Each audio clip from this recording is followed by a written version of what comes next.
Sik Gus, aja lunga dhisik. Iki wong semuanya sudah tahu sampean alim, menerangkannya enak, fikhan, wa usulian, wa tafsiran. Cuma mereka yang tanya itu, biyen belajar piye kok iso alim kaya ngono, ya kan? Nah, terangkan Gus, terangkan. Mati.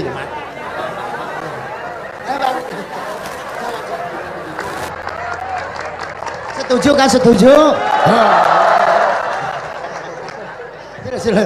Asyar dakaik.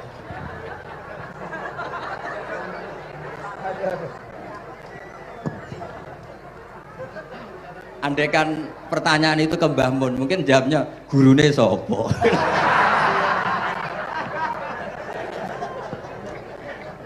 Tapi mungkin kalau ke mbah-mbah saya ya juga babanya nih Biha juga Mbak Abdul Aziz, mungkin putuku. Tapi kalau saya ingin cerita tentang saya paling ya, aku sergep. Yang jelas tuh dari kafadlu yuti apa? Mayasa. Tapi gini, kalau ini menghormati bahasa saya ini, kalau ijazah begini, dulu Mbak Mun tuh sering cerita, juga bahasa hal. Kena kepengen ngalim, ku sinau sedurunge ngaji. Ya, misalnya kamu ngaji takrib atau ngaji wahab sama Mbah Mun, kamu baca dulu. Sebelum ngaji. Nah, setelah dibaca, misalnya kamu baca rofa, kok Mbah Mun baca jer, kamu baca jer, Mbah Mun baca rofa, berarti goblok tulen. Karena semua teori Anda kok salah. Ya misalnya Mbah Mun baca wadakaro sopa al-musonifu, kamu baca wadakaro musonef. Berarti kan goblok banget itu. Ya kan ada cerita gitu, ada orang tuh nggak tahu betul, Gus maknanya lam tardiman itu apa? Lam tardiman dicari di kamus tuh udah ada, ternyata itu di head lam tarodaman. Dia baca satu lam tardiman, dicari di kamus sampai hidup mati lagi agak ada. Nah, jadi kamu baca dulu, misalnya di bab head lam taro naringali sopo mar'ah daman ing geteh. Ternyata ngaji Mbah Mun paginya jadi baca lam taro daman. Jadi kalau kamu malamnya baca lam tardiman loh kok. Jadi itu kata Dewi Mbah Mun mergo sorokan kabeh santriku ora mungkin. Carane ngecek kebenaran Anda itu maca sik. Nanti kalau kemiripannya 50% ya separuh alim. Kalau 70% ya serondo alim. Tapi nanti kalau kemiripannya sampai 100% dan berkali-kali, ya berarti kan sudah luar biasa.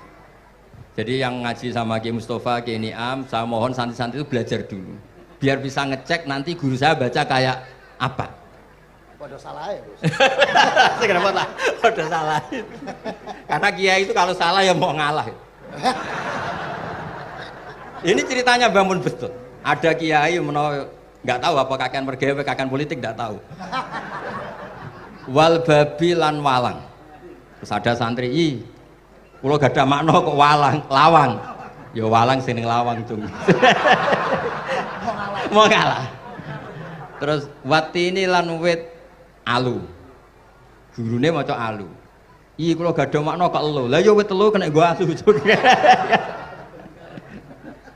Tapi saya menangi kiai itu kalah sama santri itu. Saroko nyolong sapa wong albedo tangi anduk. Terus gurunya kaget. Cung kok anduk, cung. Bareng didelok endok.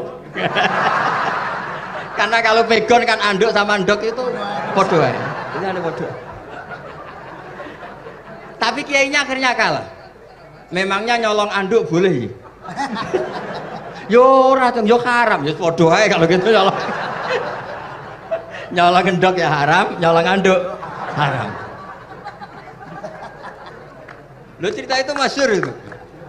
Kalau cerita yang terkenal di Lirboyo itu kan ada santri dari Jakarta di kelas. Gurunya bilang Ja'a Zaidun, Zaid datang. Waro'a itu Zaidan, saya melihat. Si murid ini itu melihat pintu terus. Lama-lama gurunya itu tersinggung. Kamu diajari pelengahan nggak sopan. Habis Ustadz bohong. Lah kenapa bohong? Katanya Ja'a Zaidun, Ra itu Zaidan. Zaidnya mana?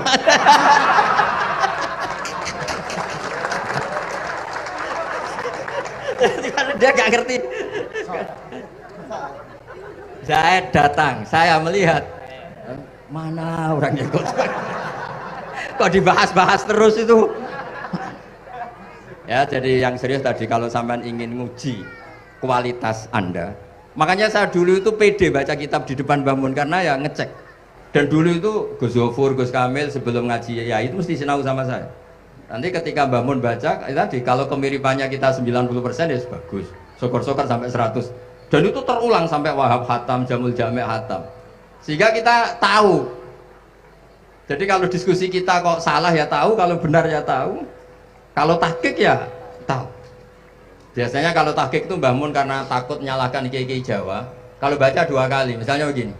Yasmalu, kadang diwaca Yasmilu ya apa-apa nggih Jawa wae gitu. Karena kalau kita memaksakan sampai benar seperti di kamus, kayaknya kalau kiai Jawa itu berat sekali.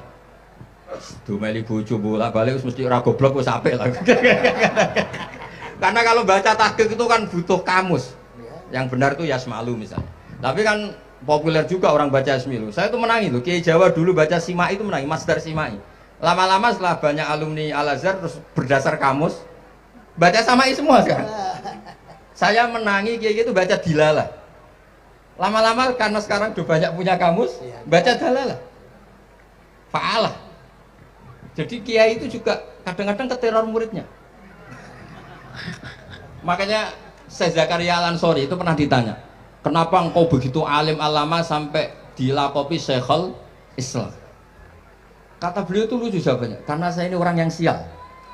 Saya dulu punya guru namanya Ibnu Hajar Al-Asqalani dan punya murid namanya Ibnu Hajar Al-Haytami. Kata beliau, dukik tu bena hajaro ini. Saya ini digebek 2 batu. Kalau mau ngaji takut saya minta ampun karena disuruh baca sama Ibnu Hajar Al-Asqalani. Kalau mau ngajar takutnya saya bukan main karena Ibnu Hajar Al-Haytami itu cerdasnya bukan main. Jadi kalau saya salah itu konangan. Akhirnya dia jadi orang sial tadi. Mau ngaji ya belajar, mau ngajar ya belajar. Makanya meskipun ini pernah sepuh saya tidak berani ngaji beliau. Wah mesti meriang saya kalau ngaji. Jadi yang terkenal alim-alim mohon ngajinya dikurangi ya, karena ini kasihan gurunya. Kasihan gurunya. Nggih, Bon cekap. Bon, itu catat ya. Sebelum ngaji baca dulu. Satu lagi, Gus. Sampean ketoke kiai desa kok kuliah. Betul kuliah? Oh, nggih. Pun dari belajar dari mana sampai kemana Gus jenengan? Dari Mondok sampai ke Jogja sampai Putih. Monggo.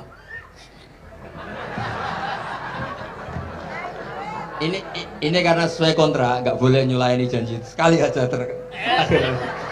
Sekali tak tekno Gus. Jadi sebetulnya kalau di ilmu, saya kan sering ketemu ahli geologi, ahli sosiologi. Sebetulnya di ilmu kita, saya kan lama di Jogja dan itu yang saya pakai juga ilmu zaman di pesantren. Misalnya sosiologi itu kan ada mukadimahnya Ibnu Khaldun. Itu kan teorinya luar biasa. Misalnya begini, kenapa Rasulullah itu harus dari suku Quraisy, suku yang sangat terhormat di Mekah? Itu secara teori sosiologi loh, bukan teori nubuah. Kata Ibnu Khaldun, Nabi itu mesti final dari kaum itu aneh. Saya ulang lagi, Nabi itu final dari kaum pasti aneh. Nah masa aneh-aneh ini ditoleransi oleh umatnya karena beliau dari suku yang terhormat. Coba kalau dia dari suku, beliau dari suku yang hina, pasti pas aneh-aneh langsung diadili.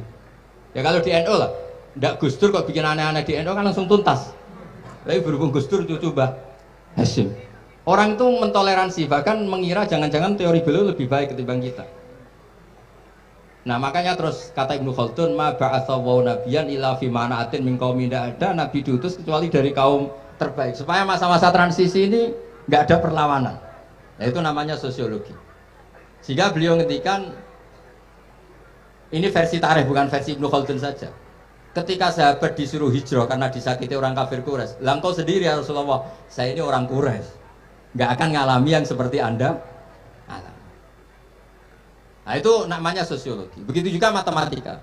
Saya sering ketemu pakar matematika dari UI, dari UGM. Misalnya bilang zakat kan 2,5% misalnya zakat bicara. Saya bilang kalau ngitung itu porogapit, padahal kita zaman sekolah porogapit itu pantangan. Tapi saya bilang saya punya matematika lebih cepat. Apa itu Pak Pak? Kalau manggil saya Pak Pak. Kalau di kitab disebut rubu'ul usur apa? Jadi bertahap. Misalnya 1 juta, usurnya akan 100.000.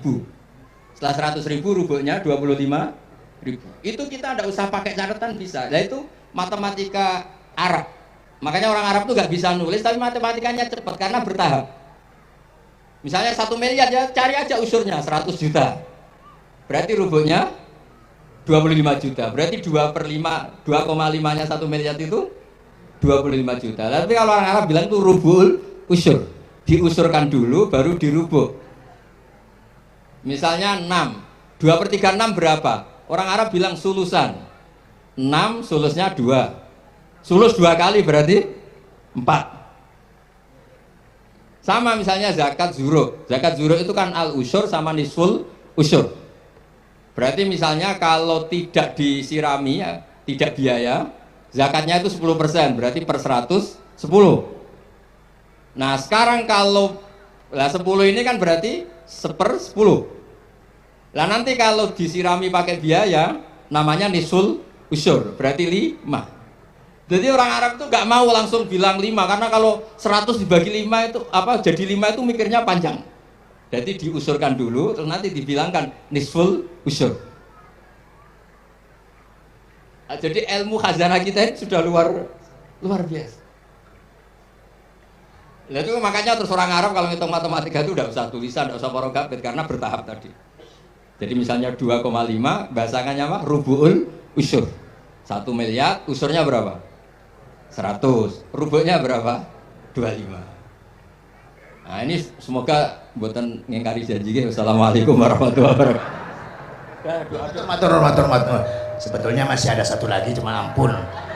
Beliau adalah sangat hafal dengan nu'util masyayikh. Artinya sebutan. Kenapa Imam Ghazali itu Syekhul Islam, Hujjatul Islam. Kenapa Imam Anu Syekhul Islam. Kenapa Imam Anu, sahabat Anu, ada Saifullah, ada Asadullah. Itu biar ahli sekali. Karena ini belum tuntas, jadi ya berikutnya insya Allah. Kita mentongak ya Allah, moga-moga Gus Bah gelem kono ndonga. Jajal dongane Gus Bah karo donga sampean mandi ndi kira-kira. Matur nuwun Gus, matur nuwun Sayyid. Matur nuwun, sangat matur nuwun, sangat masyaallah niki jelas. Gus Bah itu enteng, cepet antu diterimanya ku napa jenenge keterangannya cepet dan lain sebagainya cepet. Oh, enggak ada kayak yang jelimet. Tak kira apalagi saya mendengar dianya saja nggak paham kok. Nah itu, nah, demikian matur nuwun sampai kudu matur nuwun sangat wong sing lagi uzlah ora gelem luar biasa. Kita hanya udah selanjutnya atau mohon Gus kula sak sedulur sak santri-santri nek pas jenengan donga pas uzlah njaluk ditongakne ngoten mawon. Nggih ngoten mawon pun nggih. Sampai itu. اللهم صل على سيدنا محمد مصلي بعين الحمد لله رب العالمين اللهم ربنا ظلمنا انفسنا وان لم تغفر لنا وترحمنا لنكونن من الخاسرين اللهم يا فتاح يا خير الفاتحين افتح قلوبنا واشرح صدورنا واجعل علومنا نافعه واجعل اعمالنا صالحه واجعل ذرياتنا طيبه واجعل حياتنا حياه مطمئنه مرزوقه سالمه من الافات والبلايا برحمتك يا ارحم الراحمين اللهم يا لطيفا بخلقه ويا عليما بخلقه ويا خبيرا بخلقه الطف بنا يا الله في قضاء حوائجنا كلها من حياة الدنيا والآخرة يا لطيف يا عليم يا خبير لا إله إلا أنت سبحانك إني كنت من الظالمين لا حول ولا قوة إلا بالله العلي صلى الله على سيدنا محمد الحمد لله رب العالمين الفاتحة